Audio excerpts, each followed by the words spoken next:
हरियाणा विधानसभा चुनाव और करनाल के विधानसभा चुनाव के जो नतीजे आए हैं, आखिरकार ऐसा क्या हुआ कि करनाल में पांचों विधानसभाओं में से कांग्रेस खाता भी नहीं खोल पाई? क्यों आखिरकार कांग्रेस की इतनी करारी हार करनाल में हुई कि एक सीट भी कांग्रेस नहीं निकाल पाई? बहुत से अलग अलग फैक्टर इसमें निकलकर सामने आ रहे हैं। इस बारे में बातचीत करने के लिए हमारे साथ कांग्रेस के जो सीनियर नेता है करनाल से, सरदार त्रिलोचन सिंह जी जुड़ रहे हैं। हालांकि बहुत से लोगों से बातचीत की, कुछ लोग बोलने के लिए मना कर गए, लेकिन सरदार त्रिलोचन सिंह ने कहा मैं अपनी बात जरूर रखूंगा, जो भी आप पूछना चाहेंगे वो अपनी बात रखूंगा। त्रिलोचन सिंह जी, क्या कुछ कहना चाहेंगे? हालांकि बहुत से लोग हार के बाद सामने नहीं आते हैं, मीडिया के सामने नहीं आते हैं, लेकिन आप मीडिया के सामने आए हैं जब हमने आपसे रिक्वेस्ट की।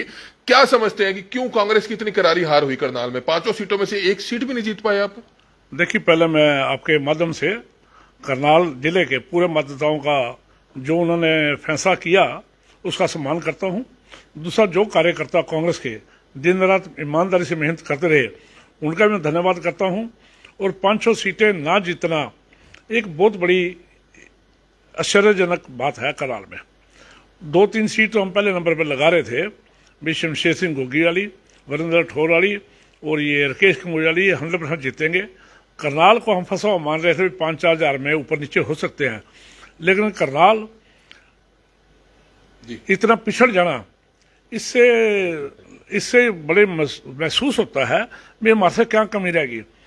सीएम के सामने जब मैं उपचुनाव लड़ रहा था उस समय मेरे को 54,000 लोगों ने वोट दी, अब केवल 56,000 मिली, जबकि बड़े बड़े योद्धा कांग्रेस में आए थे। हमारे भाई जयप्रकाश गुप्ता जी पूर्व मंत्री रहे हैं, बलविंदर कालड़ा जी चेयरमैन रहे हैं, राकेश नागपाल जी चेयरमैन रहे हैं, 7 एमसी मौजूदा, 4 फॉर्मर एमसी और 50 आदमी आए हैं कांग्रेस में आए। उसके बावजूद केवल मात्र हम 2,000 वोट से बढ़े हैं। एक ये सोचने वाली बात है, इस पे मंथन होना चाहिए भी हम कहाँ पिछड़ गए। 500 सीटों पे इतनी बुरी तरह जो हमारी हार हुई, इस पे मंथन होना चाहिए और अगले आने वाले दिनों में मंथन होगा भी। लेकिन जो भी फैसला लोगों ने दिया वो सिर माथे में। लेकिन त्रिलोचन सिंह जी, करनाल में तो हार हुई, बल्कि आप लोग सरकार भी नहीं बना पाए। सरकार बनाने का दावा कर रहे थे कांग्रेस के तमाम नेता, भूपेंद्र सिंह हुड्डा, दीपेंद्र सिंह हुड्डा।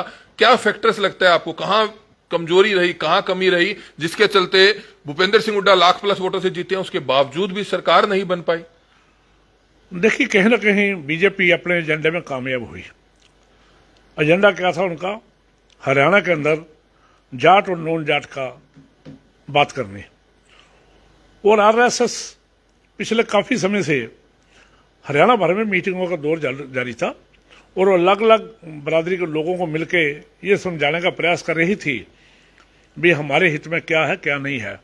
और हमारे कांग्रेस के बड़े नेता शायद इस बात से बेखबर रहे भी हरियाणा में आरएसएस क्या करने जा रही है, वो भी है। तीसरा, हम कॉन्फिडेंट हो गए थे भी, ओवर कॉन्फिडेंट हो गए थे भी हम बन रहे हैं, कांग्रेस बन रही है। इस वजह हमारे बड़े कई नेताओं ने कार्यकर्ताओं से दूरी बनाकर रखी भी सरकार तो आ रही है। ऐसे ही करनाल में हुआ भी हम जीत रहे हैं, बड़े नेताओं को बुलाने की जरूरत नहीं पड़ी और कार्यकर्ताओं को नजरअंदाज किया गया।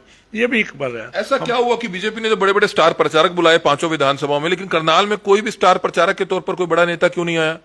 देखिए, 4 विधानसभा में तो आए, चाहे राहुल गांधी आए, चाहे हुड्डा साहब आए, दीपेंद्र जी आए या सचिन पायलट आए, ऐसे आए 4। लेकिन करनाल विधानसभा में कोई बड़ा नेता नहीं आया, क्योंकि हमारी जो प्रत्याशी थी बहन सुमिता सिंह, उसको लग रहा था मैं जीत रही हूं तो मेरे को किसी को बुलाने की शायद जरूरत नहीं है। हो सकता है ये सोच हो, ये मेरी सोच है। लेकिन पार्टी ने भेजने थे तो स्टार प्रचारक कोई कैंडिडेट थोड़ी अपनी तरफ से बुलाएगा। पार्टी के लेवल पर लिस्ट तैयार होती है स्टार प्रचारकों की, जहां तक हमें ध्यान है। नहीं, ये डिमांड की जाती है। मैंने 2 चुनाव लड़े हैं, ये डिमांड की जाती है भी हमारे यहाँ कौन कौन से भेजे जाए, क्योंकि जाति समीकरणों के साथ से बुलाया जाता है भी यहाँ कौन से नेता बुलाया जाए, किस चीज की जरूरत है, कहाँ हमारा वोट बैंक वीक है, कहाँ वोट बैंक ने प्रत्याशी की तरफ से बुलाया जाता है। यहाँ हो सकता है हम पिछड़ गए हों ये सोच के भी हम जीत रहे हैं, इसमें मैं भी शामिल हूँ। हम भी सोच रहे थे हम जीत रहे हैं, 50,000 नहीं जीतेंगे, 30,000 से जीत जाएंगे, लेकिन वहां हम पिछड़ गए, मार खा गए, जिसका खमियाजा जो कार्यकर्ता, जो जमीनी सत्र का कार्यकर्ता है, उसको भुगतना पड़ता है। जो 5 साल झंडे डंडे लेके सड़कों में चलता है, झंडा कंकरा उठा कर रखता है, जेलों में जाता है, मार खाता है, पुलिस की मार खाता है, कई तरह प्रताड़ना झेलता है, उसको नुकसान होता है। कोई जातिवाद फैक्टर भी आपको लगता है कि पूरे हरियाणा में रहा आगे सामने कोई, जिसके चलते कई जगहों पर कांग्रेस को जहां उम्मीद थी जीत रहे हैं वहां हार गए? मैंने अभी आपको कहा भी जाट नॉन जाट का इन्होंने अंदर अंदर बहुत ज़्यादा प्रचार किया, मेरे लगता है, जिस वजह से हमारे में नुकसान हुआ। जबकि हुड्डा साहब 36 बरादरी को साथ लेकर चल रहे थे और उनकी सरकार में सभी लोग खुशहाल थे, उसके बावजूद भाजपा ये प्रचार करने में सफल रही, जिस वजह से हमारा नुकसान हुआ, जाति समीकरणों के हिसाब से नुकसान हुआ। मतलब आपको लगता है कि जातिगत समीकरणों के हिसाब से नुकसान हुआ? अगर सीएम का फेस या सीएम का चेहरा कोई एससी समाज से या ओबीसी समाज से या पंजाबी समाज से अगर होता तो शायद इतना नुकसान ना होता, आपका कहना है कि कुमारी शैलजा या कोई भी होता? देखिए, सीएम का चेहरा तो घोषित किया ही नहीं गया, हाईकमान द्वारा खुला छोड़ दिया गया था। भी कल को बनने के बाद देखा जाएगा सीएम कौन होगा, वो तो घोषित किया नहीं गया। लेकिन क्योंकि लोग सोच रहे थे भी भूपिंदर सिंह हुड्डा जी के सरकार में बड़ा अच्छे काम हुए तो वही बनेंगे चीफ मिनिस्टर, और लोगों की डिमांड भी थी, हुड्डा साहब चीफ मिनिस्टर बनना चाहिए। हो सकता है ये बात ट्रैवल कर गई हो तो कई लोगों को पसंद ना आई हो, तो जिस वजह से हम पिछड़ गए। और दूसरा, हमारे कुछ नेता, बड़े सत्र के नेता पहले दिन से प्रचार में नहीं आए, जो आ जाना चाहिए। उसमें हमारी बहन कुमारी शैलजा भी है, उसमें शोक तंवर का लेट आना वो भी नुकसानदेह है। अगर बहन कुमारी शैलजा, रणदीप सुरजेवाला भी पहले दिन से ही बिना भेदभाव के चल पड़ते लोगों के बीच में, तो आज ये स्थिति नहीं होनी चाहिए। बीजेपी के तमाम नेताओं ने, बड़े बड़े स्टार प्रचारकों ने, यहां तक कि प्रधानमंत्री नरेंद्र मोदी, गृह मंत्री अमित शाह और बड़े बड़े नेताओं ने यह प्रचार किया कि इनकी पार्टी में आपसी फूट है, कुमारी शैलजा घर बैठी है, उनसे गलत बातचीत की गई है। क्या लगता है आपको, उन्होंने जो ये प्रचार किया या इन्होंने जो बातें कही, और थी भी कहीं ना कहीं क्योंकि कुमारी शैलजा ने उस लेवल पर प्रचार नहीं किया, सभी विधानसभा में नहीं पहुंची? ये बात मैंने खुद ही कह दिया। अगर बहन कुमारी शैलजा भी पूरी तरह प्रचार करती, पहले दिन से ही जुट जाती बिना भेदभाव के, बिना सोचे समझे, तो आज स्थिति नहीं होनी थी। लेकिन भाजपा वालों ने जो प्रचार किया, भाजपा में फूट थी। अनिल विज कह रहे थे मैं मुख्यमंत्री बनूंगा, राव साहब कह रहे थे इंद्रजीत मैं बनूंगा, उसमें भी थी। लेकिन हम ये सोच रहे थे हमारी सरकार बन रही है, इस करके हमने उनकी बातों का जवाब नहीं दिया। लेकिन त्रिलोचन जी, कुमारी शैलजा तो उन्होंने एक इंटरव्यू दिया, उन्होंने खुद कहा कि भूपेंद्र सिंह हुड्डा जी ने मेरे से बातचीत ही नहीं करी कभी फोन पर। जब आपस में ही आप ही बातचीत एक दूसरे से नहीं करोगे, घर का कलेश भी जो होता है वो भी घर में नुकसान पहुंचाता है। ये तो पार्टी का कलेश था, पार्टी का कलेश भी लगता है आपको नुकसान पहुंचा गया कांग्रेस में? देखिए, ये बड़े नेताओं की बात है आपसी, क्या हुआ क्या नहीं हुआ। शैलजा जी ने कहा, हुड्डा साहब ने नहीं बुलाया, इसके बारे में कोई बात नहीं कर सकता, कोई मेरे लेवल से ऊपर की बात है। लेकिन राहुल गांधी जी ने चारों को यहाँ संध के अंदर अलग टेंट में बुलाकर इनके चारों के बातचीत करके इकट्ठे चला दिया था। ये बात फिर अब मानने वाली नहीं होती भी शैलजा जी ने ये बात कही या नहीं कही। जब वो एक बारी हो गया, कांग्रेस तो एक है ना जी, तो सबको ये बिना सोचे समझे चलना चाहिए था। उसमें किसकी कमी रही, इसके ऊपर मैं जवाब नहीं दे पाऊंगा। मतलब नेताओं का अहंकार ले डूबा कांग्रेस को? देखिए, अहंकार शब्द का इस्तेमाल मैं नहीं करूंगा, ओवर कॉन्फिडेंस जो है उसका नुकसान हुआ है। अहंकार तो ये होता भी पता हो मैं हार रहा हूं तो फिर भी उसके बावजूद भी मूछ का ऊपर रखनी, वो बात मैं नहीं कहूंगा। भी ये था भी सरकार बन रही है, पहले दिन से सरकार आ रही है, जिस वजह से थोड़ा प्रचार में कमी रह गई, कई जगह नहीं पहुंच पाए और कई नेताओं को टिकट ऐसे को दे दी जो नहीं देनी चाहिए थी। भाई चलो जीत रहे हैं, 60 नहीं जीतेंगे, 55 जीत जाएंगे, 55 जीते 50 जीत जाएंगे। तो कांग्रेस में भी टिकटों का आवंटन गलत हुआ कुछ? हाँ, कई जगह हुआ, मैं मानता हूँ। जैसे करनाल में ले लिया जाए, मैं स्पष्ट बता देना चाहता हूँ, 19 में मेरे को चुनाव टिकट दी गई, जब मैं नहीं मांग रहा था, मैंने लड़ा बखूबी, 30-34 हजार वोट मिली। फिर बाई इलेक्शन में मेरे को दे दी गई, 55,000 वोट ली, नेताओं का साथ नहीं दिया। 3 महीने में मेरे अंदर ऐसी क्या कमी आ गई कि मेरे को वंचित कर दिएगा टिकट से? क्या कमी थी? और जो कैंडिडेट हमारी बहन आई सुमिता सिंह, क्या उसने मेरे से 20,000 वोट फालतू ले ली? मात्र 2,000 वोट फालतू ली। और टोटल प्रयासों के बाद कितने बड़े बड़े नेता है, एक नेता की से 20 वोट भी नहीं आती। लेकिन आप सब लोगों ने तो साथ दिया या नहीं दिया दिल से साथ? कहीं ऐसा तो नहीं कि भीतर घात जो है मैडम को नुकसान कर गया हो? देखिए, मेरे तमाम कार्यकर्ता जो मेरी टीम से जिनके ऊपर वो विश्वास करती थी भी उसके हैं, वो सबने गए तो सबने बस्तर संभाले, सबने काम किया। उसके बावजूद भी आपको याद होगा मैंने पहले दिन यही 13-14 तारीख को इंटरव्यू दी थी भी हम जितना मर्जी काम करेंगे, हमारे पे ये बाद में सवाल आएगा भी इन्होंने मदद नहीं की, ये मेरे को मालूम है। और इनके कुछ लोग दबी जुबान से कह भी रहे हैं, लेकिन मैं तो कहता हूँ जो कहेगा वो निर्मल कुटिया आके कहे, मैं मान लूंगा भी मैंने मदद नहीं की। अगर वो कहे आपने नहीं की, मैं मान लूंगा। फिर अगर नहीं की अगर की है तो उनका ऐसे शब्द नहीं कहना चाहिए, ये भुगतना पड़ता है। मेरे से जो विश्वासघात हुआ था वो भुगतना पड़ा। आगे भी भुगतना पड़ेगा अगर झूठ बोलेंगे तो। तो आपको लगता है कि 15 साल हरियाणा में कांग्रेस जो अब पीछे रह गई, 15 साल सत्ता से बाहर रह गई, आने वाले समय में कांग्रेस को और नुकसान उठाना पड़ेगा? कार्यकर्ता अब टूट सकते हैं, कार्यकर्ता नेता टूट सकते हैं, भाजपा में जा सकते हैं? देखिए, तुरंत संभालना होगा कार्यकर्ताओं को। कार्यकर्ता 15 साल जो लड़ाई लड़ रहा है उसका मान सम्मान ना होगा, कार्यकर्ता की मदद ना होगी, कार्यकर्ता सड़कों पे नहीं रहेगा, तो लड़ाई कभी ये ना हो मध्य प्रदेश बन जाए, यूपी बन जाए। इसलिए हमारे नेताओं को तुरंत एक्शन में आना चाहिए। कितनी सीट मिली, कितनी, इसका अभी मंथन तो होता रहे, लेकिन कार्यकर्ता संभाल लेंगे, अगली बात नहीं कहेगी तो बीजेपी कांग्रेस टूट भी सकती है। मैं स्पष्ट शब्दों में कहता हूं अभी कि मैं हुड्डा साहब का धन्यवादी हूं। उन्होंने मेरे को चेयरमैन बनाया, 2 बार टिकट दी, मेरा मान सम्मान किया, और मैंने भी उसके बदले में अपनी ईमानदारी से कांग्रेस से की निष्ठा में काम किया। कांग्रेस झंडा उठा कर रखा। बड़े कुछ नेताओं ने मेरे कार्यक्रमों को निजी कार्यक्रम कहते थे, जिसकी वजह से करनाल असेंबली में नुकसान हुआ। त्रिलोचन जी, एक सवाल पूछना चाहेंगे। जैसे आपने कहा कि कार्यकर्ताओं को संभालने की जरूरत है, और अब आपको लगता है कि 5 साल अब क्या करेंगे? 5 साल क्या करेंगे? अब किस तरह से, आप भी किस तरह से काम करेंगे करनाल में? उम्र भी है, उम्र का तकाजा भी है, हर चीज है, क्या कहना चाहेंगे? देखो, अगर नेताओं का सिर पे हो, कार्यकर्ताओं का सहयोग हो, उम्र रुकावट नहीं डालती। आपको याद होगा 2019 में जब मैं चुनाव हारा, उसके 1 हफ्ते के बाद ही हमने कान खोलो प्रदर्शन किया था करनाल में। तो कार्यकर्ता साथ थे। कार्यकर्ता ने मैं कल प्रदर्शन करूं, कल ही मेरे साथ है, अभी मेरी कार खोल के देख लो, तख्तियां पड़ी हैं, सब कुछ सामान पड़ा है, मैं कल भी कर सकता हूं। लेकिन क्यों, क्या मेरे को उसका मुआवजा मिला? मुआवजा भी नहीं लेना चाहता। क्या मान सम्मान मिला? मान सम्मान भी नहीं लेना चाहता। क्या मेरे को कर्तव्य का पालन करने की छूट दी गई?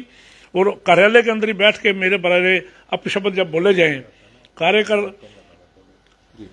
के अंदर ही बैठ के अगर मेरे पे अनाप शनाप कहा जाए, तो फिर कब तक करेंगे? अब किसने अनाप शनाप कहा? अब भी कहा? नहीं, अभी भी पीठ पीछे कई ऐसे बददिमाग लोग बैठा रखे थे कार्यालय में, जो लीडरों के प्रति अपशब्द कहते थे। बात शाम को आ जाती थी। मैंने अगर 55,000 वोट ले रखी है करनाल से, मैं 10 साल से रेगुलर राजनीति कर रहा हूँ, 42 साल से राजनीति में हूँ। अगर कोई बात कहेगा शाम को पहुंच जाएगी। स्मिता सिंह अगली हमारी कैंडिडेट है 2029 की, और मैं चाहूंगा प्रदेश अध्यक्ष जो भी हो या लीडर जो भी है, सुमिता सिंह को जिले का प्रधान बनाया जाए, ताकि उसके साथ कार्यकर्ताओं ने काम किया है, कार्यकर्ताओं मान मानेगा। सुमिता सिंह को जिला कांग्रेस कमेटी का प्रधान बना के हमारे बीच में भेजा जाए, हम ईमानदारी से उसकी मदद करेंगे। मतलब संगठन बनाए तो सुमिता सिंह को प्रधान बनाए, इस तरह की आप बात कर रहे हैं? नहीं, संगठन बनाए, आज ही चुनौती देते रहे, जैसे मेरे को दे रखी थी। मैं बिना संगठन के प्रधान के कन्वीनर हूँ, तो मैं जवाब देने के लिए तैयार हूँ। उसको सुमिता सिंह को अगर कन्वीनर बना ले, वो संभाल ले, हम उसके साथ मदद करेंगे, पूरी साथ रहेंगे। अब आपको लगता है कि जिस तरह से कांग्रेस की हार हुई है, हरियाणा में कांग्रेस सरकार नहीं बना पाई, जबकि चर्चाएं पूरी थी, गर्मजोशी से थी कि चर्चा कि कांग्रेस सरकार बना सकती है। अब राहुल गांधी हैं, प्रियंका गांधी हैं, सोनिया गांधी हैं, मल्लिकार्जुन खड़गे हैं राष्ट्रीय अध्यक्ष, वो बुलाएंगे भूपेंद्र सिंह हुड्डा को, कुमारी शैलजा को, रणदीप सुरजेवाला को। हालांकि स्टेज पर तो राहुल गांधी ने जो है कुमारी शैलजा और भूपेंद्र हुड्डा के दोनों के हाथ मिलवा दिए थे। क्या अब लगता है कि हकीकत में सोफे पर, कमरे में बिठाकर दोनों से जो नाराजगी है वो दूर करेंगे? ऐसा होना चाहिए? सिर्फ स्टेज पर हाथ मिलाने से अब ये नाराजगी दूर हो जाएगी? मैं जो समझता हूं वो प्रयास उचित नहीं थे। प्रयास वो तो सबके सामने ये बात गई, सबके सामने बात गई कि इनकी नाराजगी है जब राहुल गांधी इनके हाथ मिलवा रहे हैं। नहीं, वो प्रयास बढ़िया नहीं थे। प्रयास जो होते हैं वो दिखावे के लिए नहीं होने चाहिए। जो आप बात कह रहे हो, अगर वहां दिल्ली में बैठ के सबसे बात की जाती, गिले शिकवे दूर किए जाते, जब तक मन की बड़ासा नहीं निकले हाथ नहीं मिलते। गिले शिकवे दूर किए जाते, किसकी गलती है किसकी नहीं है, क्यों आगे चलना चाहते, सरकार बनाने के लिए क्या है, खुला छोड़ दिया था। मुख्यमंत्री बनने के लिए अगर शैलजा जी को बनाते तो क्या एतराज था, अगर हुड्डा जी बनते तो क्या एतराज था। ये पहले क्यों सोच लिया शैलजा जी ने कि मैं मुख्यमंत्री बननी चाहूंगी, या हुड्डा साहब ने या किसी ने सोच लिया भी मुख्यमंत्री मेरे को होना चाहिए। ये सोच लोगों के दिमाग में ट्रैवल करने के लिए भाजपा ने बड़े अच्छे हथकंडे बनाए, जिसका असर आज नजर आ रहा है। करनाल से भाजपा के 5 एमएलए बने हैं। करनाल से जगमोहन आनंद, असम से योगेंद्र राणा, घरोंडा से 3 बार लगातार विधायक चुने जा रहे हैं हरविंदर कल्याण, और इंद्री से रामकुमार कश्यप, नीलोखेड़ी से भगवान दास कबीरपंथी। 5 विधायकों को करनाल जिले के, उनको शुभकामनाएं देना चाहेंगे? क्योंकि ये मेरे साथी रहे हैं। हरविंदर कल्याण कांग्रेस में रहे हैं, हजका में मेरे साथ रहे हैं, मैं इनका डिस्ट्रिक्ट प्रेसिडेंट रहा हूँ। कबीर पंथी जी मेरे साथ रहे हैं, हजका में रहे हैं, योगिंदर राणा मेरे साथ यूथ कांग्रेस में रहे हैं, तीनों मेरे पुराने साथी हैं। श्री जगमोहन लाल जो है भाजपा के हैं, कट्टर आरएसएस के साथ जुड़े कल है, और ये जो इंद्री से बने ये भी कांग्रेस में रहे हैं। तो चारों हमारे पुराने मित्र हैं। शुभकामनाएं देनी बनती है, जगमोहन लाल जी को भी देनी बनती है एक सोशल लाइफ में, तो शुभकामनाएं हम देते हैं। आगे भी इनको अगर प्रशासन चलाने में या लोगों की सुविधाओं के लिए अगर हमारे से कभी ये सहयोग मांगे हम तैयार रहेंगे, लेकिन जिस ईमानदारी से ये बन के आए इसी ईमानदारी से अगर काम करते रहे हम इनका सहयोग करेंगे। जहीं भी लोगों का मान सम्मान नहीं होगा, कार्यकर्ताओं का मान सम्मान नहीं होगा, लोगों की सोटी पे खड़े नहीं उतरेंगे तो हमारा विरोध प्रदर्शन जारी रहेगा। भले ही टिकट किसको मिले, टिकट ना मिले, टिकट सुमिता सिंह को मिले, टिकट मनोज वधवा को मिले, अशोक खुराना को मिले, मेरे को कोई लालच नहीं। आज के बाद मेरी राजनीति जो टिकट की राजनीति खत्म है, आगे जिसको मिलेगी उसकी मदद करेंगे, लेकिन जिला अध्यक्ष बनाया जाए तो सुमिता सिंह को बनाया जाए, मेरी ये मांग है। लेकिन आपको लगता है कि एक महिला होते हुए सुमिता सिंह ने जो चुनाव लड़ा वो वाकई कहीं ना कहीं काबिले तारीफ है? बहुत मेहनत भी करी उन्होंने, सुबह 6 बजे प्रचार में निकलती थी, रात के 1-1 बजे तक प्रचार करना एक महिला होने के नाते अपने आप में बहुत हिम्मत वाला काम है। काफी प्रचार किया उन्होंने, लोगों के बीच में गई, काफी जनसभाएं की, और अभी से नहीं बल्कि 1 साल से 1.5 साल से लोगों के बीच में जाकर जनसभाएं कर रही थी, मुलाकात कर रही थी। देखिए, सुमिता सिंह के बारे में कहा जाएगा भाई दिलेर महिला है, उसके ऊपर किसी तरह का इल्जाम नहीं है, उसके कैरेक्टर ऊपर, उसके कोई फाइनेंशियल उसके ऊपर इल्जाम कोई नहीं लगा सकता। जितनी भी नौकरियां लगवाई थी बिना पैसे के लगवाई थी, किसी कोई उंगल नहीं उठा सकता। लेकिन उसके बावजूद इतना ताम झाम होने के बावजूद, इतने मंत्री, इतने एमएलए, मेयर, इतने एमसी वगैरह के ज्वाइन करने के बाद भी केवल मात्र मेरे से 2000 वोट लेना, ज्यादा लेना, इस बात को दर्शाता कि लोगों ने उनकी मेहनत का, उनकी ईमानदारी का मोल नहीं डाला। त्रिलोचन जी, पूरे हरियाणा में ही कांग्रेस को नहीं पसंद किया? पूरे हरियाणा में ये हाल है? अकेले करनाल से तो नहीं है, उनकी कम से कम दिलेरी तो दिखती है कि उन्होंने खूब प्रचार तो किया, मेहनत तो करी, लेकिन पूरे हरियाणा में ही कहीं ना कहीं कांग्रेस को बिल्कुल दरकिनार कर दिया, एक किस्म का उस लेवल पर नहीं पसंद किया गया। मैं आपकी बात वाजिब, मैं कहता हूं कि ईमानदारी को सलूट करता हूं मैं, लेकिन करनाल की 5 विधानसभा सीटों में सबसे ज्यादा बड़ी हार करनाल का होना, मैं करनाल के मतदाताओं से पूछना चाहता हूं, ऐसी हमारी बहन में, सुमिता सिंह में क्या कमी रहेगी आपके समय में? क्या वो भ्रष्ट होती ठीक था? क्या वो लोगों के साथ भेदभाव करती ठीक था? नहीं, उसने ऐसी बात नहीं की। उसके बावजूद ऐसी क्या कमी रहेगी हमारी बहन में कि लोगों ने इतनी बुरी तरह हराया? बाकी 4 विधानसभा में तो थोड़ी वोटों से हारे। करनाल विधानसभा जो उसका गढ़ था, जहाँ की बेटी थी, जहाँ की बहू थी, जन्मी पली बड़ी हुई, इतनी बुरी तरह हार जो है ये एक सोचने के लिए मजबूर करती है। लेकिन कहते हैं हार के बाद ही जीत होती है। देखिए, मैं तो 2 बार हारा, जीत हुई नहीं। इस बात को भी हम, तीसरी बार आपको टिकट नहीं मिला और चौथी बार के लिए आपने अभी से जो है घुटने टेक दिया कि मैं टिकट नहीं लूंगा आगे, लेकिन कांग्रेस के लिए काम करूंगा। नहीं, देखो, एक चीज का दायरा होता है, उस दायरे से ऊपर सोचना, हवा में मुंगेरी लड़के हसीन सपने नहीं होने चाहिए। मैंने जिस दिन सुमिता सिंह जी को टिकट मिली उसी दिन प्रण कर लिया था, अगला चुनाव के लिए मैं तैयारी नहीं करूंगा, ना सोचूंगा। हाँ, पार्टी के हित में जो काम कर सकेंगे करेंगे। सुमिता सिंह जिला प्रधान बन के आएगी, उसके साथ तन मन धन से ईमानदारी से मदद करेंगे। चाहे उसके नए साथी जितने आए भाग जाएं, लेकिन त्रिलोचन सिंह भागने वाला नहीं, उसके साथ खड़ा रहेगा अगर वो जिला प्रधान बन के आती है। लेकिन मेरी अपनी भी कुछ मजबूरियां हो सकती हैं, भविष्य में क्या होगा अभी मैं इसके लिए बता नहीं पाऊंगा। तो बिल्कुल आप देख सकते हैं भविष्य में क्या होगा, सरदार त्रिलोचन सिंह अभी उसके बारे में नहीं बता पाएंगे, लेकिन काफी बातें की हैं हमने, काफी बातें की हैं, उनका दर्द भी निकलकर सामने आया है। लेकिन उन्होंने इतना जरूर कहा है कि बहरहाल अभी वह आगे वाला चुनाव नहीं लड़ेंगे, लेकिन वो बहन अपनी सुमिता सिंह के साथ है। अगर वो जिला प्रधान बनती है तो सरदार त्रिलोचन सिंह तन मन धन से उनके साथ रहेगा। कमल मिड्डा, करनाल ब्रेकिंग न्यूज, करनाल।